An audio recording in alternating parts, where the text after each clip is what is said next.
Comme nous le savons depuis peu, tous nos espoirs de voir les salles de cinéma rouvrir se sont une nouvelle fois envolés. Mais heureusement, ne nous laissons pas aller, comme chaque semaine, Pop Sinoche est là pour vous proposer quelques bonnes idées de films à voir, revoir ou découvrir.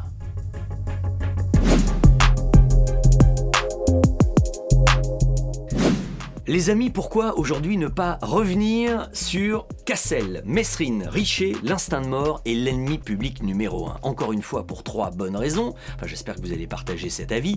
Tout d'abord parce que ce film a une histoire.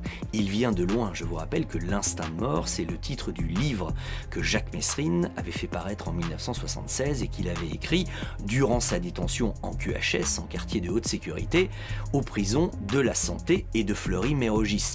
Dans la foulée, peut-être ne savez-vous pas que c'est Jean-Paul Belmondo qui devait initialement incarner Jacques Mesrine. Son agent, Gérard Lebovici, avait acheté les droits du témoignage de Mesrine. C'est même Jean-Luc Godard qui avait été contacté pour réaliser le film. Ils ont très vite renoncé à cette piste parce que les idées de Godard, ça partait complètement en travers. Et beaucoup plus sérieusement, le projet avait été confié à Philippe Labro pour la réalisation et pour le scénario, excusez du peu, Patrick Modiano et Michel Audiard. Ça aurait quand même fait une équipe de choc. Labro, Belmondo, Modiano, Audiard. Mais finalement, le projet a été abandonné parce que c'était trop proche de l'assassinat, l'arrestation de Mesrine, on appelle ça comme on veut en fonction de la position dans laquelle on se place. Enfin bref, c'était trop chaud cette histoire. Ça pouvait pas être fait si vite. Il a fallu attendre des années pour que Thomas Langman, Jean-François Richer et Cassel le remettent au goût du jour. La deuxième bonne raison, c'est qu'il y a quand même dans ces 2 films, parce que c'est en 2 parties, 4 heures de projection tout de même, un casting exceptionnel. Vincent Cassel en Mesrine, Gérard Depardieu, Gilles Lelouch, Cécile de France, Samuel Le Bihan, Ludivine Sagnier, Leila Bekti, toute jeune, c'est en 2008, elle débute, mais vous la verrez dans le film, Gérard Lanvin et Olivier Gourmet qui fait un formidable commissaire Broussard.